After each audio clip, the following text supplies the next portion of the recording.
NBC News ousts Ronna McDaniel after network's anchors launch unprecedented on-air rebellion.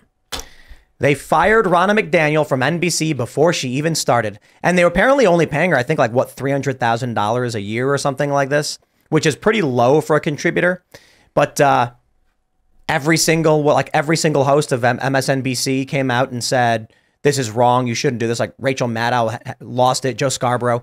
And so NBC News, like, this is supposed to be a news outlet, could not handle the former chair of the RNC being a contributor on their show because these people's brains are broken. The intolerant left is destroying the country, and every person that spoke out against her and denied being a part of their network is the problem.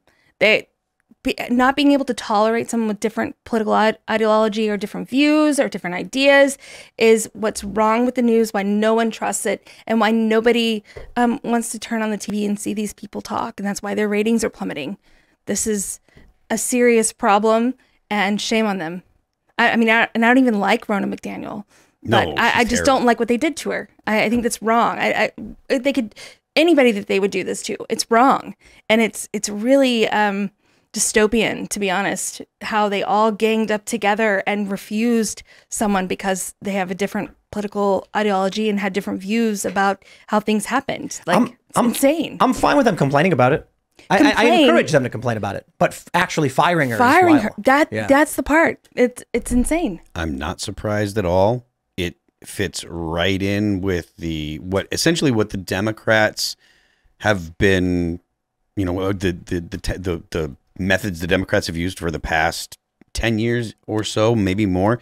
The canceling of people is a normal thing. You can't step out of line on the left. If you are in any way, have a counter opinion to what is the politically correct narrative on the left, you get thrown under the bus. They are not having it, and it's clear to anyone that will look that the centrists and the right in America, at least in the U.S., essentially are still willing to talk, still willing to be liberal, like exchange ideas. It's the left that's exclusionary, that kicks people out, that refuses. We don't platform because they don't want to talk. They don't want to have to defend their ideas. And this gets into something that I talk about frequently, which is the fact that they don't believe in things like truth. They believe in subjective perspectives being more important than objective truth and stuff. And it shows in the fact that they don't want to, they can't have any of their ideas challenged. They just completely reject any pushback. It's silence opposition. Yeah. And they continue to get away with it. And really, they should roll out the carpet for Ronna McDaniel, because I feel like she did more to help the DNC than anyone else. So no, she is persona non grata, man. She's horrible. No, like Republicans. I don't know who her fan base is, but apparently they should really embrace her. They've done. And Joe Scarborough used to be a Republican. So they embraced him. It's weird because all sorts of networks will hire a token conservative to be like, yes, you, so we can yell at you and berate you or do whatever. And they weren't even willing to have her there for that. Like, I don't understand why these hosts had so much influence, or it's just the fact that they had public tantrums. Like, it doesn't make sense to me.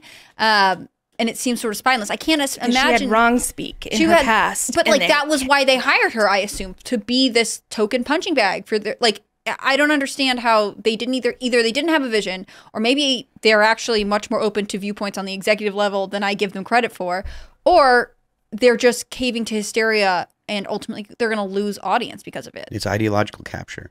You're not allowed to have You're not allowed to have dissenting opinions. If people are interested in like where this comes from, there's this book called Explaining Postmodernism.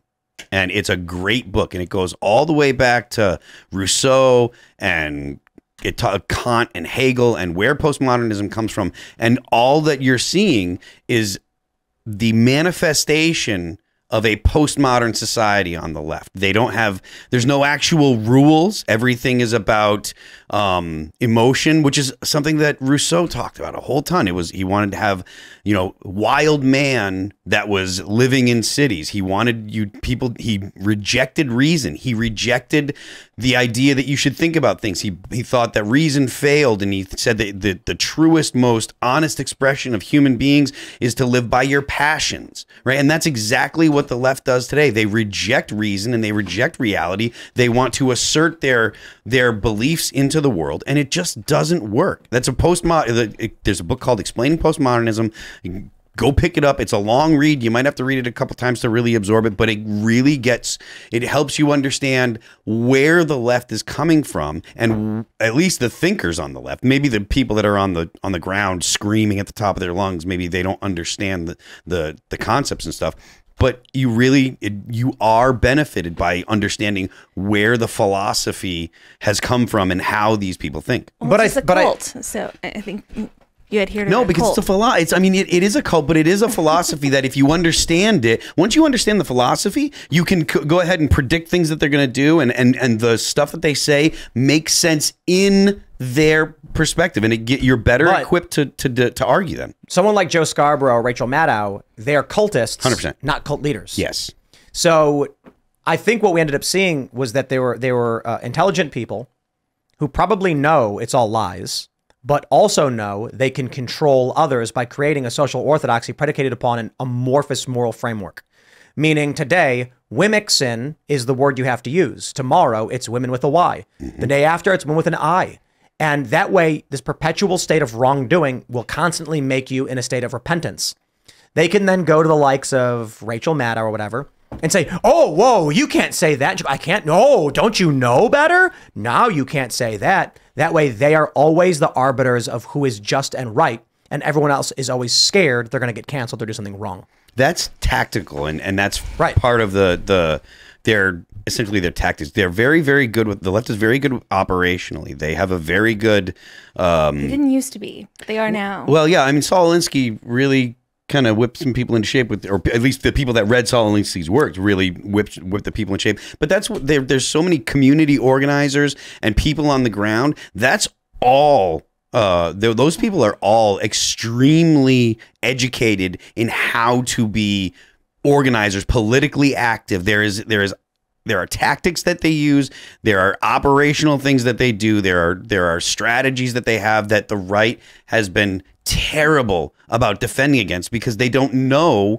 When you think that you're approaching someone as a liberal and you're expecting them to engage in the argument or the debate from a place of charity, and then they start hurling, start hurling slurs at you or just calling you racist or calling you names, the conservatives have no idea how to defend against that. That's why there's been this essentially freezing of people on the right. Every time someone calls them a name, they're like, what do I do? I don't want to be a bad person. They don't understand that there's that. You make fun of them. I understand that. But the point is that the reason why they do that, the reason they attack that way is because it functionally freezes a liberal, because a liberal is going to take that attack and say, they're attacking me. I must have done something to deserve this. And people have frozen and they've had no defense against it. And if you understand where the left is coming from and how they operate, then you have a defense against it. And that's something the right has been frozen. That's why the term racist took so long to get people to be like, forget it, I don't care. Mm-hmm. And that's the right thing to do. But it's been so hard to communicate that to the right. So. Right, because I used to grovel and be like, no, I'm not, and I will explain, and no, I'll use your language, and anything so you will stop using that label. Exactly. You stop caring about the label. And the way that the way that the left behaves now is it basically threatens the rest of society, and the rest of society is so afraid of putting their foot down and saying, no, we're not going to put up with your garbage. Mm-hmm. Because they're so, I mean, essentially it's they're afraid of acting like dad. The society acts like mom. And has acted like mom for 20, 30 years or whatever. And what society needs is a little bit of dad. Well, they say that's one of the big issues in American society, right? The fatherlessness rate and the fact that there's not an expectation for men to fill the roles that they should, especially in communities that really need leadership and direction. Yeah. What is it that like moms are more likely to give the kid ice cream? Is that what the issue is? Well, moms are more likely to do what the child is asking for to get them to stop. Not saying that there aren't moms that'll put the foot down. I'm not denigrating moms at all, and I hate the fact that Phil hates moms. You know, it's the caveat. He's running for Congress in New Hampshire, and he hates moms. I ain't running for anything. You do hate moms. So No, that's not true. He's running from Congress. As fast as my broken legs will carry me. But now I lost it, what I was talking about. Well, Moms you hate buying moms. ice cream for little boys. Yeah, the thing is, like, moms are kind of more likely to give in to the child, and I think that it's less moms and more a generational thing. I would say that it's millennials have had fewer kids, and they tend to treat their single kids. You know, you have one kid, they get a little more spoiled. If you have 7 kids, it's easier to be like, shut up and go outside and play with your brother and sister. You know, and I think it's a symptom of that.